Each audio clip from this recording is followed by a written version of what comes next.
I'd say at this point, there's been a housing crisis for a while, but it's just so much more evident in everyday life, up and down income levels. And we're at a time when state budgets are healthier in a lot of places than they've been in years, if not decades.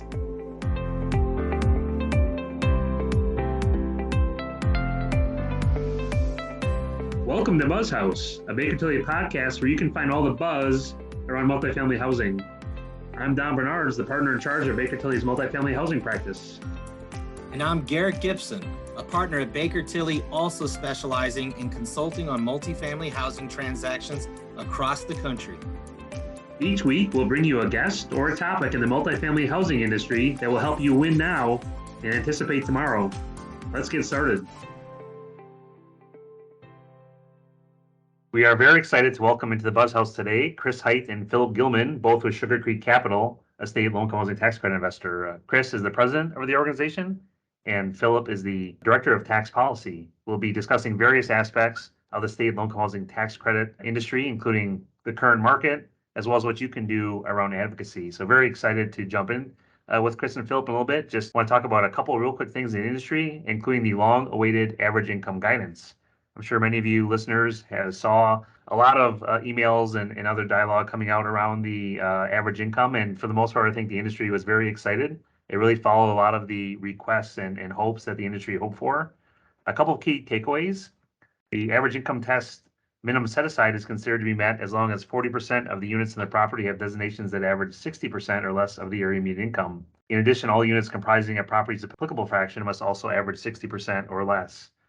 So the really big takeaway, right, is if we were at 60% previously, if we were at 60% AMI, one unit was out of compliance, that would put the whole project out of compliance. This really says, hey, if now that same thing happens, as long as the whole project we still have met 40% and 60%, we really just have now one unit out of compliance. So that really helps a lot on kind of the risk, what the investors are really looking at risk. The final rule also provides flexibility so that owners may modify unit designations. Again, previously, the language is such that once you place the unit in service, that was that specific unit. So you couldn't go from a 30 to a 40 if you're trying to balance and keep your NOI around the same and so forth. So just a lot of flexibility around the language. I think people are still digging in if there's any nuances, but overall, I think it really meets what everyone is looking for. And we'll see what that means for investors accepting that as we move forward. Also just released by the IRS was Notice 2022-52, which extends place in service deadline for various 9% LIHTC projects. Some specifics include if the original place in service deadline was December 31st, 2022, and original deadline for the 10% test was in 2021, the new place in service deadline is December 31st, 2023. And also if the original place in service deadline was December 2023, and the original 10% deadline was in 2022. The new place in service has been extended to 2024. So I know that was a lot of dates, but essentially most projects are getting a 1-year extension. There was some discussion in the industry around will the 10% test also be extended, not clearly at all in Notice 2022-52. So we'll kind of keep our eyes on that as some deals that haven't closed yet are nearing that 10% cliff. Now let's jump into our discussion with Chris and Philip. I'm going to turn it over to Garrick. Thanks, Don. And like you said, I hope we get some clarification on that 10% test question. Great to have you here, Chris and Philip. So before we jump into our questions, we typically like to let our listeners know a little bit about your professional backgrounds as well as about the company you work for, in this case, Sugar Creek Capital. So give us a brief, I guess, Chris, we can start with you first, and then Philip, we can go to you. Just give us a brief background. Sure. I grew up in Western Missouri, practiced law in Kansas City for a while, representing developers using tax incentives. I came over here to St. Louis to join Sugar Creek as a lawyer in 2005. The initial thought was to restart the development company that used to be the Lockwood Group here in St. Louis, and was lawyering a state credit deal and thought, this could be a decent business for us. So we've been in the state tax credit business primarily since 2005. And state LIHTC is really our focus. So for me, I got into affordable housing, actually building homes on staff with Habitat for Humanity in East Tennessee. And then my intro into this part of the affordable housing world was working with the state housing finance agency in Georgia first managing their qualified allocation plan, and then as director over their allocation of state and federal housing tax credits, home funds, and the National Housing Trust Fund. I've seen the work from a few different perspectives and angles since then. And for Sugar Creek, I work exclusively on legislative efforts to create or expand state housing tax credits and other housing funds. And honestly, a lot of folks may not fully be aware of the investment Sugar Creek's making in this space, but these programs are really, I mean, I'd say a win-win that make business sense by boosting state economies through investments like ours, while having the potential to have impact on thousands of lives for people around the state.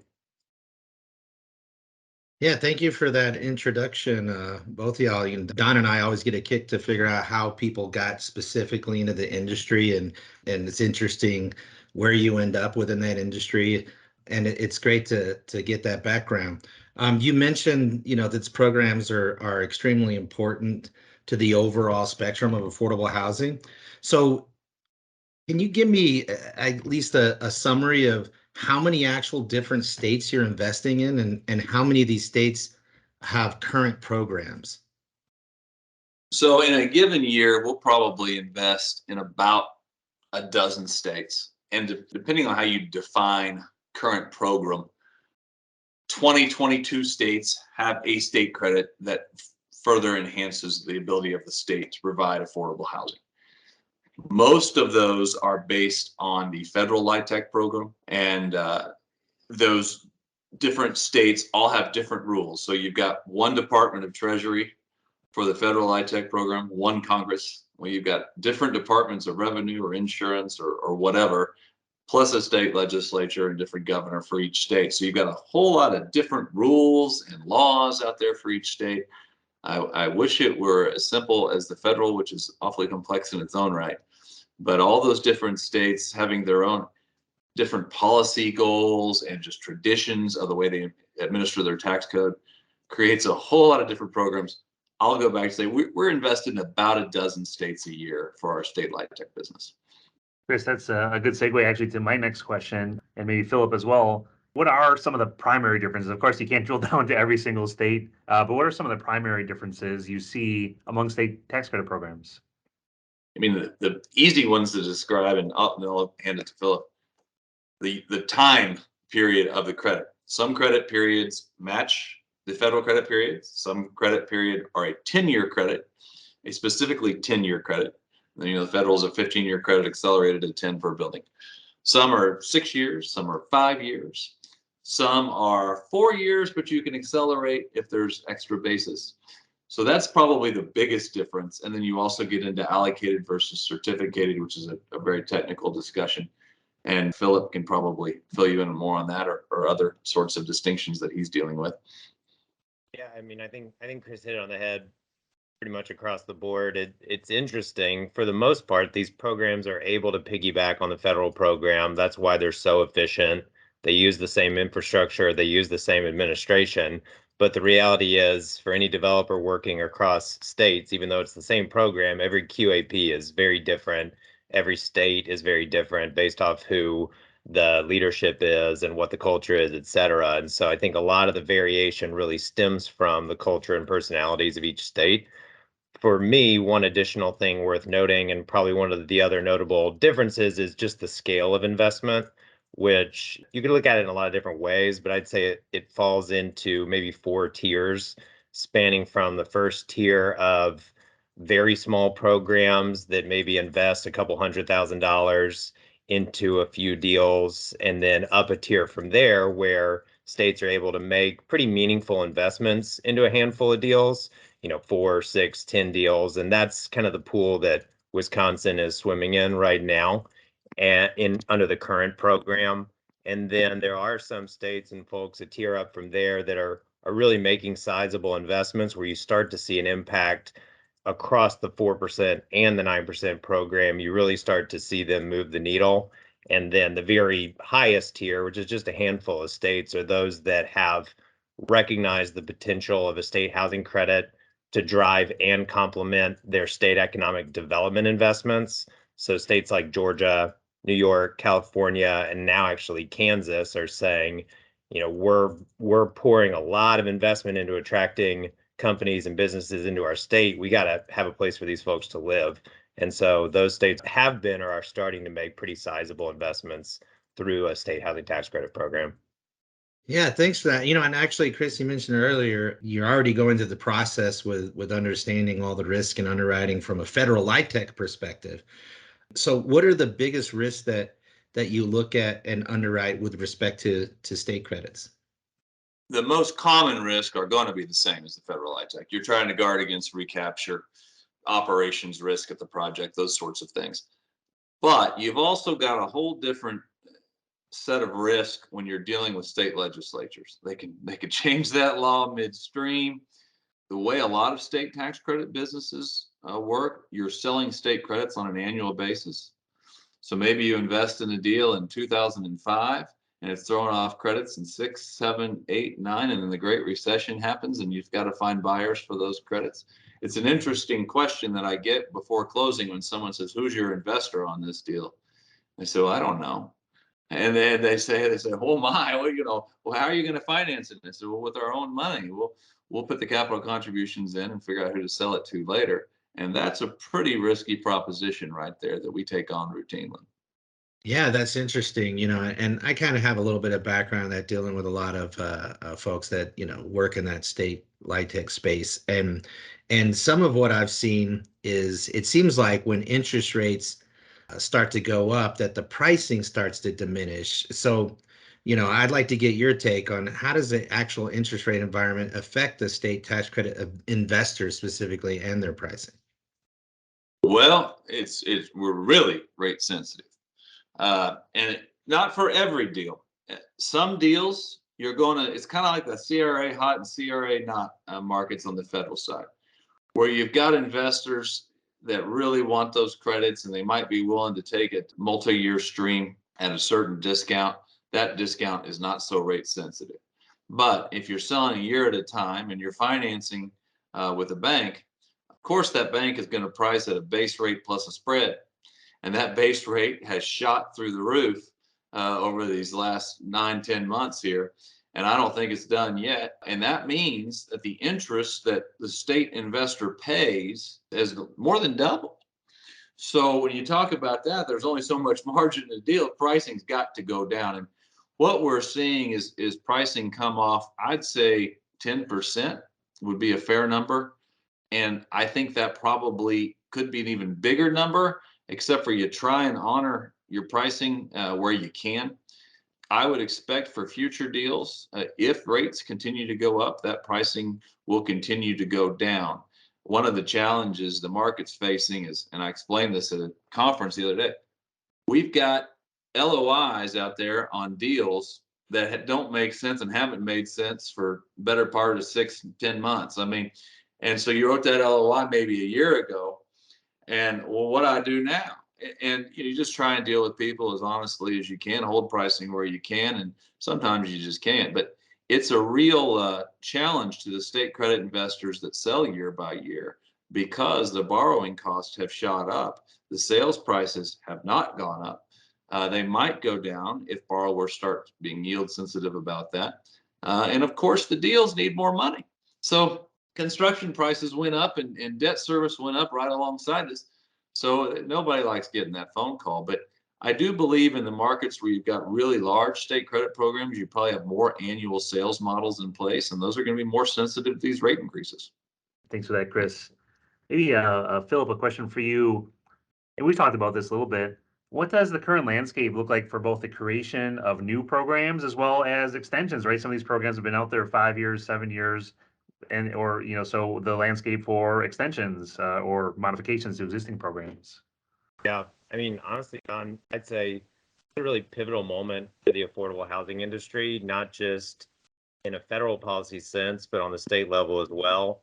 We're seeing business owners, superintendents, county commissioners, port authorities, everyday voters, kind of literally seems like everybody is talking about housing, inflation, the fact that they're paying more each month.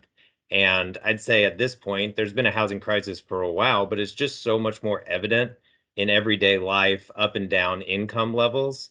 And we're at a time when state budgets are healthier in a lot of places than they've been in years, if not decades.